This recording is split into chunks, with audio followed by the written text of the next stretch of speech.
Esta é a Rádio Nederland, emissora internacional holandesa.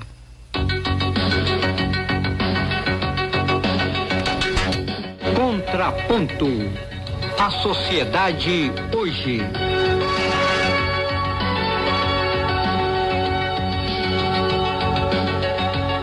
Parece ironia do destino. Justamente quando o Serviço Brasileiro da Rádio Nederland completa 20 anos de transmissão através das ondas curtas, ele é retirado do ar. Mas não há de ser nada. Temos pela frente um futuro mais ou menos delineado.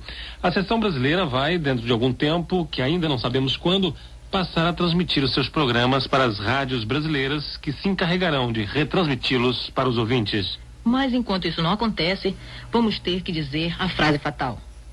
Esta foi a última semana de transmissão dos nossos programas via ondas curtas.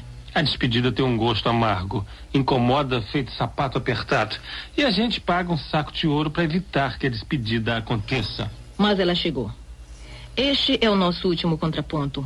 Apresentando estou eu, Clívia Caracciolo, que ultimamente venho produzindo os programas. E Carlos Lagoeiro, que durante muito tempo também produzi muitos contrapontos. Sem esquecer que o Luiz Henrique de Freitas Prado, nosso colega, deu a parcela de colaboração dele também, produzindo contraponto. Mas quem deu o chute inicial no contraponto em 1989, com o perfil que ele tem hoje, foi Eni Sack.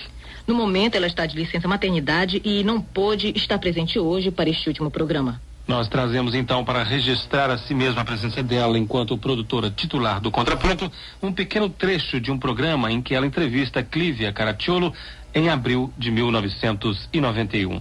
Bem, no programa desta noite daremos destaque a uma entrevista que fiz com a jornalista brasileira Clívia Caracciolo, que esteve aqui na Holanda, e esta entrevista será sobre a seita budista.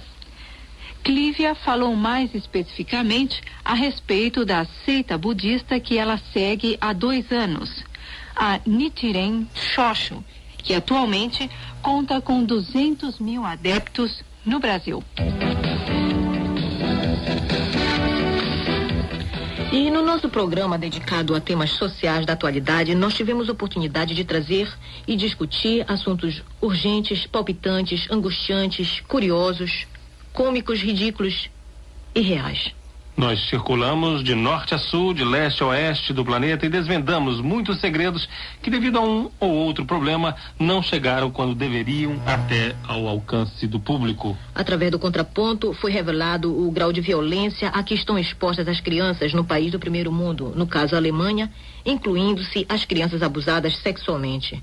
Abordamos também a situação de outras crianças mais próximas ainda de nós, as do Brasil. Reportamos várias vezes também como é na Europa a situação dos exilados de países que estão em guerra e as consequências que esse abrigo político traz para a população local dos países que aceitam estes exilados. Sem esquecer que acompanhamos todo o desfecho do caso Bobbitt nos Estados Unidos, em que a mulher, cansada de ser violentada pelo marido, acabou por cortar-lhe o pênis. Enfim, discutimos os ódios acumulados das guerras em que estão acontecendo na África, na Bósnia, na Somália, e as acusações mútuas entre os guerrilheiros e os governos desses países. Mais recentemente, analisamos o êxodo de mais de 30 mil cubanos em direção principalmente aos Estados Unidos. E não deixamos passar em branco os horrores que aconteceram durante a Revolução Cultural da era maoísta de 1966 a 1976 na China. O Álvaro Cavalcante do Cairo, agora em setembro, alimentou os nossos programas com bastante material da Conferência Internacional sobre População e Desenvolvimento, que foi um passo inicial dado para controlar o crescimento da população mundial. Só resta agora saber a eficácia das medidas propostas. E a lista é enorme. Afinal, todas as sextas-feiras, tínhamos esse encontro marcado com vocês.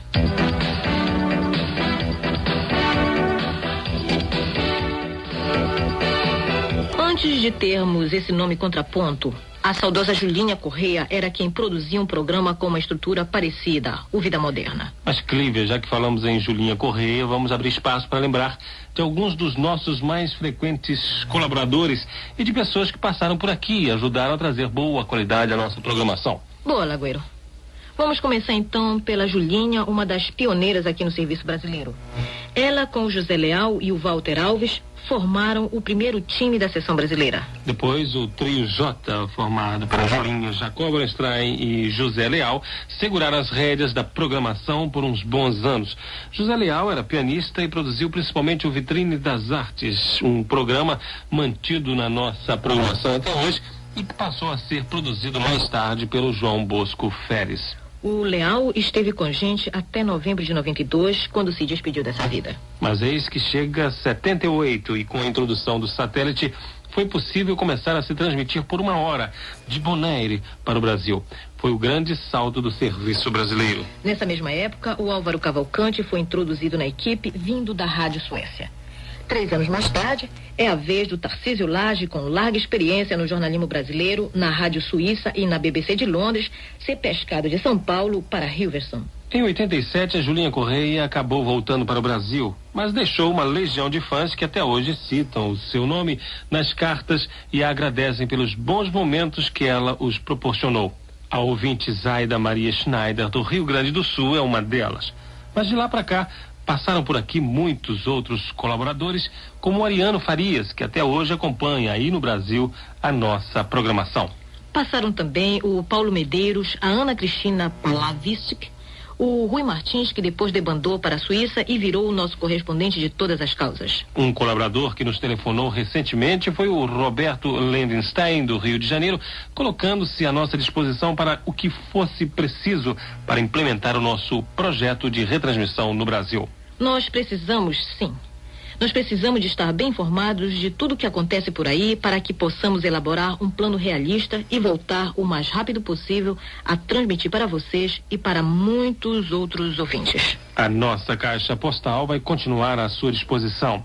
Isso é um sinal de que ainda estamos bem vivos, ainda que em estado de latência. Contamos com vocês para receber notícias de primeira mão e vamos inverter os papéis. Agora é você, ouvinte, quem vai nos alimentar com informações preciosas. O endereço já é conhecido, mas podemos repetir. Emissora Internacional Holandesa, Caixa Postal 3222, 22001-970. É o CEP da cidade do Rio de Janeiro, Brasil. Você pode enviar também a sua correspondência diretamente para cá. Rádio Nederland, Caixa Postal 222, CEP 1200, JG, Holanda. Usando o direito de expressão que nos assiste na Carta Universal dos Direitos Humanos, nós vamos dizer até o fim que a suspensão das nossas transmissões é um tremendo erro, como bem já falou João Bosco várias vezes no Meridiano. Resta-nos é tirar proveito da situação e trazer a programação ainda melhor para vocês.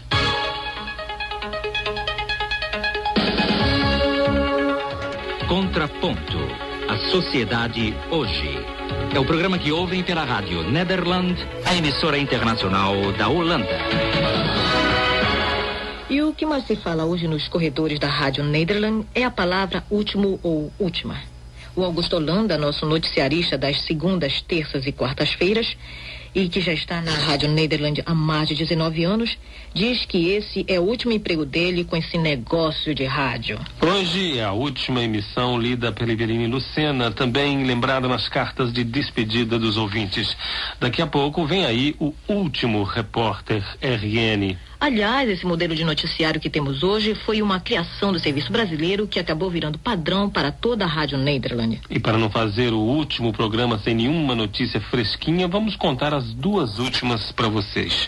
O povo britânico é o que mais trabalha na Europa Ocidental. Dos 7 milhões de trabalhadores europeus que cumprem horário de trabalho com duração igual ou superior a 48 horas, cerca da metade são britânicos, revela o relatório da Comissão Europeia. E os holandeses, segundo este documento, são os que em 10 anos conseguiram reduzir 13% a carga horária de trabalho. E essa é a saideira, no mínimo, estonteante, minha gente. Conhecem a doce boneca Barbie? Pois é.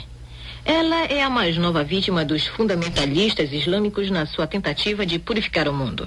Ainda não achando o suficiente condenar à morte os escritores Salman Rushdie e Taslima Nasrin, os fundamentalistas, através de um líder religioso do Kuwait, responsável pela aplicação da Sharia, a lei islâmica, lançou um fatwa, um decreto religioso contra a Barbie, proibindo a compra da boneca e de brinquedos similares. Querem saber o motivo? As curvas femininas da Barbie. O intransigente líder religioso diz que o estonteante corpo cheio de curvas dela se parece com o de uma mulher adulta e que a boneca não tem nada a ver com a infância.